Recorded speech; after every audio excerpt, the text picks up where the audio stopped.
ቤታ ወይ እኔ እኮ ክፍት ነው እኮ ነው አጥቼ ነበር። ቴዲና ጂጂ አሉ ሲሉ ላኩ በሏቸው ስለው ከዛ በኋላ ሳይሆን ነው እንዴና ቀደም ጂጂ ስደንስል ምናምን ነበረ። ጂጂን እኮ ያላስደነስኳት የለም። ጂጂን ዛሬ ተጫወትኩባት። ወገቤ ቋስ አንቺ ዛሬ ተንቀጠቀጠኝ። ዘበርን ቀን አይደለም እቺም በሌላ አካውንቴ ዝም ብዬ ቲክቶክ እያየሽ እየጨፈርሽ ነበር። ምን ጨፈርኩ? አሁንስ ማብሩስ ነው እንጂ የሚባለው አሁንስ ጨፈራ ነው። ከሁለት በኋላ ጆይን ላድርጋችሁ። እሺ ወደ ቤት ልግባና እሺ እኔ አክቹሊ ልወጣ ነው ከላይ ሰላም ነው ካላችሁ አረ ቀደምኮ ማርያምን ልወጣ ነበር በቃኝ ጂጂ ማታ ሌሊት ደግሞ ገባለሁ ለሽፍቶች። አሁን የቀን ሽፍቶችን አጫወትኩኝ። የሌሊት ሽፍቶች አሉ ደግሞ የሌሊት ሽፍቶች ለነሱ እንገባለን። የጠዋት አሉ በፈረቃ ስለሆነ ትንሽ 2 ሰዓት ተኝቼ ደግሞ ተመልሼ እመጣለሁ ሌሊት ላይ ዋን ነው። ይሄ ነገር እውነትም ፔሮ ላይ እየፈረማችሁ ነው የምትገቡት ማለት ነው አንዳንዶቻችሁ። እንደና ሌሎቹ ማርያም ቴዲ አንዳንዶቹ ምንተካል እንቅልፌ ሳልተኛ ስራ ገብቼ ከመኪና አደጋ ተረፍኩ። ልጋጭ አንቺን እያዳመጥኩ ከሚጋጩብኝ ሰዓታቸውን አየው የኢትዮጵያኖቹ። በነገራችን ላይ አዲስ የወጣው ህግ ሰምታችኋል? የኢትዮጵያ መንግስት ያወጣው አልሰማን። ላስቲክ እንዳትይዙ 5000 ትቀጣላችሁ። ፌስታል ይዛችሁ የተገኛችሁ ሰዎች ሀገሪቱ ምንድነው? እኔ ቴሌግራም ላይ ያለሽ ቴዲ ሐዋሳ ቴሌግራም ላይ ያለሽ ዜና ታነባ። የድሮ አካውንቴ ላይ ነው የድሮ ላይ ነበርኩ። አሁን ላይ ቴሌግራም አይቷል። ማናችን አሁን ሶሻል ሚዲያ ታውቂያለሽ፣ መንግስት ገንዘብ ቸግሮታል አይደል? እሺ አዎ ጽዳ አለብን። እሺ አሁን ከዚህ በኋላ ቤታዮ ባሳቀቻቸው ሰዎች ልክ ሁሉ ግብር ይመጣብሻል። አንዱ ምን እናሳቅም የሙስሊም አጥስ ግምት ይጣላል። አሁን ቤታዮ በቀን ምን ያህል ሰዎችን ታስቃለች? ወደፊት አይቀርልሽም። ስለዚህ እያየሽ ግቢበት። አሁን ግን ባለው ሁኔታ ማናችሁም ሶሻል ሚዲያ ላይ ያላችሁ ይሄ በቲክቶክ ሊሆን ይችላል፣ በዩቲዩብ ሊሆን ይችላል፣ ኮንተንት ክሬተሮች የምታገኙት ገቢ ታክስ ትከፍላላችሁ። ሊከፍሉ ተባለ እንዳለ አሁን ለስድስት አላ ልከልሻለሁ እኮ ለሁላችሁ ልከልሽ አላየሁትም ተባለ እንደዛ። ወይኔ እና ለቅሶ አልወጡም እንዴ? ኢትዮጵያ ቀድሞ ተነግሯቸው እና ሰው ዝም ብሎ የሚታፈሰው ዝም ብሎ የሚታፈረው ምን ብዬሻለሁ? ያቆማሉ አላልኩሽም? ዩቱበሮች ምናምን የእውነትን ነው እየተጫወትክ እግዚአብሔር ነው። 1000 እስከ 1500 ብር ድረስ ቅጣት እንደሚኖረው ተገልጿልም። እንዲሁም ግራኝ ሆኖ የተገኘ ማንኛውም ሰው እስከ 2000 ብር ድረስ የገንዘብ ቅጣት እንደሚኖርበት አሳውቋል። ማድረግ 3000 ብር፣ ሲምን የተገኘ ማንኛውም ግለሰብ 4000 ነው። ግራ ነው ግራ ከሆነ ግራኝ ነኝ በግራኝ ስሰጥ ማታ በግራ ነው የምሆነው። ቴዲ ተበልተሻል፣ በቃ ተበልተሻል። ቤታ ማርያምን ግራኝ ነኝ።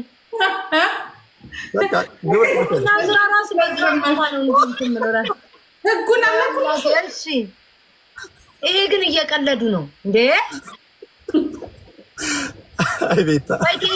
በግራ የሆነ ሰው ከሆነ እኔ አንደኛ የምጠፋው በለኛ ከሀገሪቷ። አንቺ ላይማ እኔ ውስጥ አዋቂ ሰዎችን ሳጠያይቅ አንቺ ላይ የጠቆመብሽ ሰው አለ። ማርያም ግራኝ እኮ ነኝ ቴዲ። እንትንም ስል በግራዬ ነው እኮ አጣሪ። አሁን ጉምሩክ እየደወልሽ ቤታ አንቺ ላይ ከፍተኛ ግብር ሊጥሉብሽ እየተመካከሩ ነው። በማሳቅ ነው ወይስ በግራ በመስጠት? ይሄ ህዝብ እኮ እንዲያለቅስ ነው የሚፈልገው። አንቺ እኮ እያሳቅሽ ነው። አዳምጤው ከዚህ በኋላ የምታገኘው በስጦታም ይሁን በተለያየ መንገድ በጊፍት የምታገኙት ገቢ እንዲሁም ደግሞ ላይ በመገኘታቸው ምክንያት የምታገኟቸው ዋናቸው አለበት እንደሆነ ያውቃሉ። ጠበቃና ከመከረ የረቢታ ነኝ። እንግዲህ አዲስ ተሻሽሎ እየተዘጋጀ ያለው ረቂቅ የገቢ ግብር አዋጅ በተመለከተ አንድ አዲስ ነገር ተካቷል። ይህም አዲስ ነገር በትርጉም ክፍል አንቀጽ 227 በኋላ እንዲካተቱ ከተደረጉ የህግ ይዘቶች መካከል በንዑስ አንቀጽ 29 ላይ እንዲህ በሚል ይደነግጋል።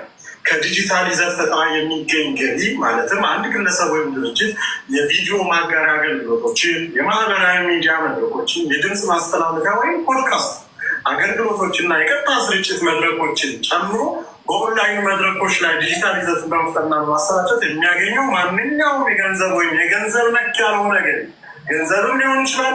አንበሳ ቢወርድልህም ያ አንበሳ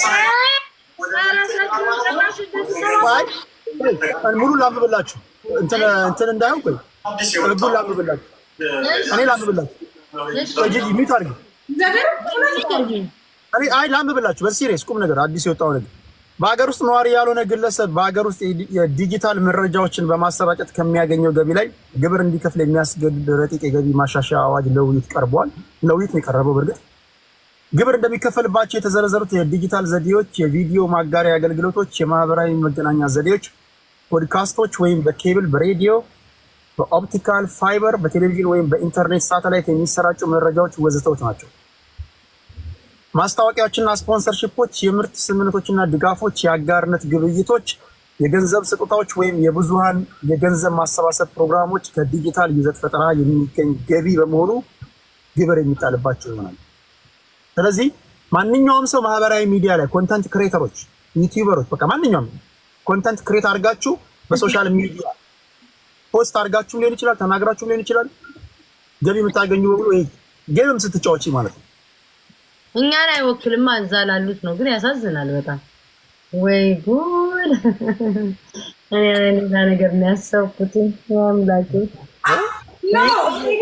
ኦልሬዲ ተደንግጓል እኮ ቴዲ ወጥቷል። አይ ገና ለፓርላማ ላይ ተመረው ኮቱ ያና በሸነና ኢትስ ኦኬ። ምን ታደርጊያለሽ መሰለሽ ከዚህ በኋላ ቤታ ምን ነው መሰለሽ ብታደርጊው ከዚህ በኋላ ስታስቂ ጌም ስትጫወቺ 15% ታክስ መጣል። እሺ ሁሉ አሁን እኮ በእንትን ነው ቤታይ ስለንትና አውሪልኝ ስሉ ታልታል አድርጉ በነፃ ይሄን ታልታል አድርጉ። እኔም ለመንግስት ከፍላለሁ አበጎን ነው እኔም አሁን እንደዛ ነው የማደርገው። ቢኮዝ አንደኛ ቴዲ ሐዋሳ ሚዲያ ስለሆነ ግብር መክፈሌ ስለማይቀር እኮ ስማ ምን እንዳደረጋለ ማለት ነው። አይ ቤት ኮመንት እኮ እንደው አያልቅባቸው። በቤታ ምን ነው በግራ እጅሽ ነው ወይ የምትሰጪው? በእጅሽ ነው ወይ? በግራኝ ነኝ አላልኩም በግራም ነው የምሰጠውና በእጅሽ ነው እንደ ቤታ የምትሰጪው አላልኩም። ኮመንት ላይ በእጅሽ ነው እንደ የምትሰጪው ወይ ጉድና። ታዲያ የለመዱ ሽሽሽሽ ያለ ኑሮ በጉንም ላሙንም እያረዱ የሚኖሩ ሰዎች እንዴ ሊሆኑ። አሁን ችግሩ ምን እንደሆነ ታውቂያለሽ ቤታዮ? አሁን እኮ እዛ የሚሰሩት ብቻ አይደሉም። እያንዳንዱ አሜሪካንም አውሮፓም የሚኖረው ዩቲዩበር በሙሉ ገንዘቡን በኢትዮጵያ ነው የሚያስገባው። እኔ ሉጣ ማታ ካላችሁ አገኛችኋለሁ።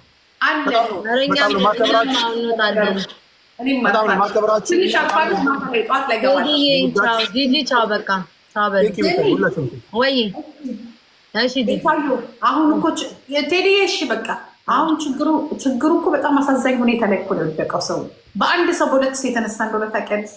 ፍር በሚል ከባድ ነው። ግን ለመሰሻ አሁን ልጆች ምናምን ስራ እነሱ ይጎዳሉ። ምስኪኖቹ ወጣቶቹ ገባሽ እነሱ የሚተዳደሩ እንደው አሁን እነሱን ከዚህ ላይ ክፈሉ ብለሽ ምኑን ነው የሚከፍሉት? ለጥጋብኛ የመጣ ምን ለምን ይተርፋል ይባላል። እዚህ ያለችው በሙሉ እኮ በኢትዮጵያ ነው የምትቀበለው። ታውቂያለሽ አይደል? እንዴት አልገባኝ። ደግሞ እዚህ ላይ ላስረዳሽ። ኦኬ ዩቲዩበሮችን እንደምትዩ ሁሉም ቲክቶከርም እኮ ኢትዮጵያ እኮ ነው የሚያስገባው። እሱን አውቃለሁ። ስለዚህ ወደ ኢትዮጵያ የምትልኪው በሙሉ ሊቀረጥ ነው ማለት ነው። እና በቃ አለቅና ተያይዘን ወገን አለቅን። አንተ ሚሉ የምትባሉ ታሳብደኝ ነው እንደው ደጋግመህ ጽፍ ማነው?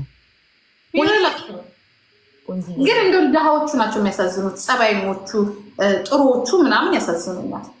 አሉ አይ ማለት አሁን ልጆች ምናምን አሉ በጣም የሚያሳዝኑ ማርያምን ቤተሰቦቻቸውን ይህንን እየተቀበሉ ያየማትን የሚረዱ አሉ። እግዚአብሔርን በጣም ነው የሚያሳዝኑ። ግን ያው ይሁን ለአንድ ይመጣል ለሌላው ተናቆኝ እኔ ምን ቤታዩ አሁን ሳወራ ደህና ነኝ። ቆይ እስኪ ወይ ቮይስ ልካ ይሆናል አላውቅም። እስኪ ቆይ መልሼ ልያትኝ ወዚህ ስትመጡ ተውኩትኝ። በቃ ወጥቼ ልደውልላት ወይ እሺ በቃ ጂጂ ቻው ቤታለሽ እንጫወታለን። እሺ አለው ይመችሽ። ላዚያን እሺ ቻው ማማይ